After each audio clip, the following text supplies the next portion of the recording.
Hope you guys are doing fantastic. Back again with another review. Today I'm taking a look at this MSI gaming laptop. So this is the Alpha 15 A3DDK. This has the AMD Ryzen 7 with the AMD Radeon RX graphics.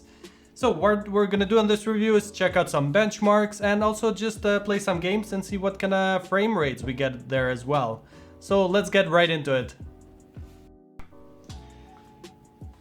So taking a look at the side here, we do have a nice USB port here, which you can see there's a red LED. You have the option to turn that off, but I actually like it on. It looks very nice. Also, we have the USB Type-C and HDMI, Ethernet port, and headphone and microphone input in here. So let's take a look at the other side. So on the other side, we do have the power input and also an SD card reader and two more USBs, which are red LEDs there, which look very cool, especially at nighttime. They look nice. So at the back of the laptop, we just have the vent and no inputs or anything like that. So one thing, looking at the keyboard here, it's nice RGB backlit here. The only thing that's kind of like missing, where like I was gonna go ahead and click the Windows button, it's actually on the other side over here. Mostly I'm used to like clicking the Windows here. I understand why probably they did it, because in games you don't want to like go off screen, so you don't mistakenly click that and go off game. So maybe that's the reason they put it on the right hand side. So the other thing is the shift button here. I do not like this, definitely because it's too small. Like I'm used to having like a bigger shift like on my keyboard, and this shift here, it just feels way too short because they had to move the arrows here. So I probably understand why they did it, but they could have probably found out a better way, maybe even removing the whole number here instead of like making the shift too short, because I find myself like clicking other buttons like closer here. On the upper right corner, we do have the power button, also the RGB lighting here. You're able to switch to other profiles, and the other button here is to turn the fans to the max here. So if you go ahead and click this, you're gonna hear the difference now. Definitely puts the fans to the max here, so it cools down the whole laptop quickly here, then it goes back to normal, which is very nice. That's a good button there. So looking at the screen here, it's 120 Hertz, which is perfect if you're doing any gaming. Compared to 60 Hertz, you can definitely see a big difference there. And the bezel here, we do have some plastic down here. I wish it probably had less, but that's what you get here. And this is also FreeSync as well, which is nice. So when it comes to customizing the RGBs here, you're able to set any colors you want, any way you want to. So it has these nice animations, and also you're able to switch from this button, you're able to switch the profiles, which is very nice. So let's go ahead and click. So now like we have kind of like a rainbow here, which is like all of them are like switching. Looks nice too. So when you're gaming with this, it does tend to get a little bit hot, especially over the keys here. That's where the heat is like coming out. Like if you're gonna be using these keys here, definitely your hands is gonna start to sweat after doing a little bit more gaming there.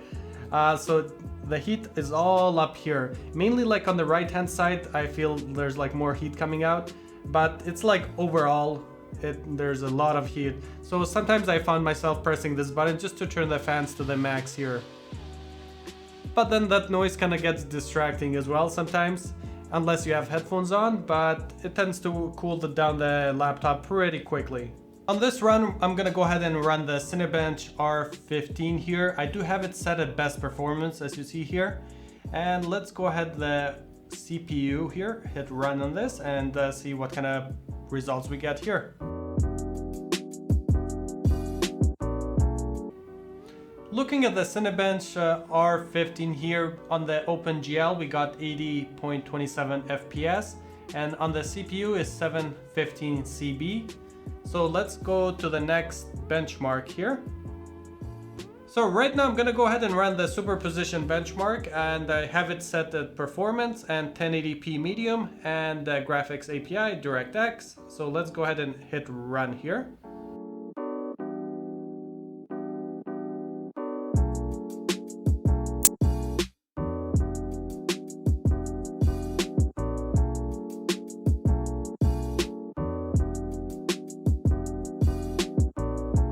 So we got the results in, and we have 7,899 in score. And when we're looking at the FPS, so minimum was 45, average like 59, and max 73. So that's pretty good when you're comparing in medium settings. So that's a pretty decent frame rate there. So right now I'm gonna go ahead and run the Heaven Benchmark 4.0. So I have it set to the preset extreme. So at this point I also want to see the temperatures, how this is gonna affect the temperature. So I have the GPU Z open here as well. So let's go ahead and hit run.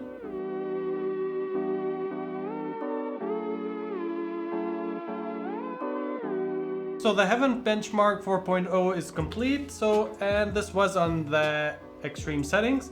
So FPS is at 10.0, so a score of 251. So minimum frames 6.3 with a max of 22.1.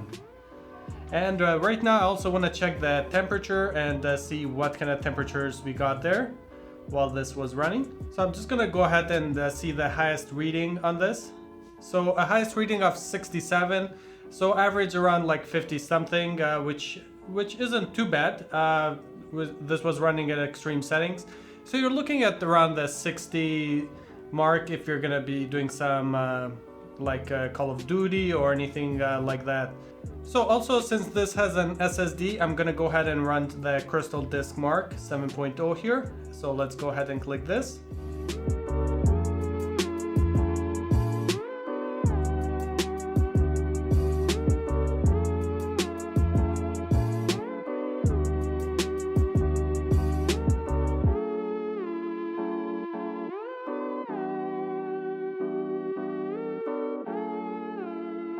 So looking at the Crystal Disk Mark, we got 930 in read and 809 in write. So definitely great, especially your games are gonna appreciate this for sure. So right now I have Fortnite open, and we do get some nice frame rates, which is nice. And I don't have everything at high. I will show my settings now, but just to show a little bit of a gameplay here. So right now I'm getting over 100 FPS. I just want to see when I land here how much FPS I'm getting.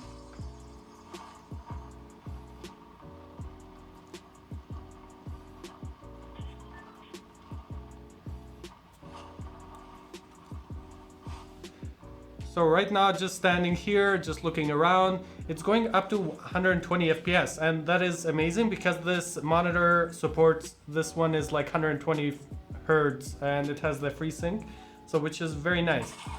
And there we go. I'm just gonna go back here and just to show you some of the settings I'm using for Fortnite here.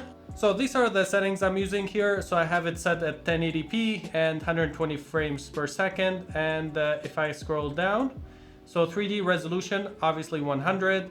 So view distance, far, shadows like medium, anti-aliasing high, textures medium, effects medium, and post-processing in low.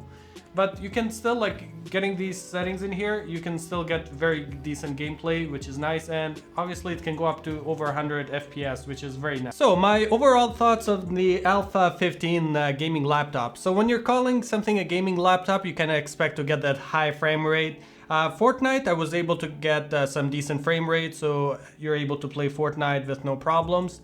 It does tend to get a little bit warm, and over time it just keeps on getting hotter, especially on the keyboard area here. So I also tried to run Call of Duty Warzone. I ran into some problems there. I was able, like the Warzone has a practice mode there, I was able to play that. I got some decent frame rate, like the gun like took a long time to load for some reason. Also I had it at lower settings, so I was getting decent frame rate there. But when I tried to play like in a squad or solo or anything like that, the game just wouldn't load. Also I tried reinstalling the whole game and also Windows too. That didn't help it. Probably it's like some AMD drivers in there, but that part did not work so well. But Fortnite and like lighter games like Minecraft, you should have no problem playing with this. Any other game, if you want to play at higher settings, this laptop doesn't really work that well for those situations. So some other cool factors of this Alpha 15 laptop is the keyboard here. You're able to adjust the colors any way you want to, which work very nice. And also the speakers sound decent as well. But when we're looking at the battery life, definitely if you're gonna do some gaming for a little while, you're gonna have to put the charger in there.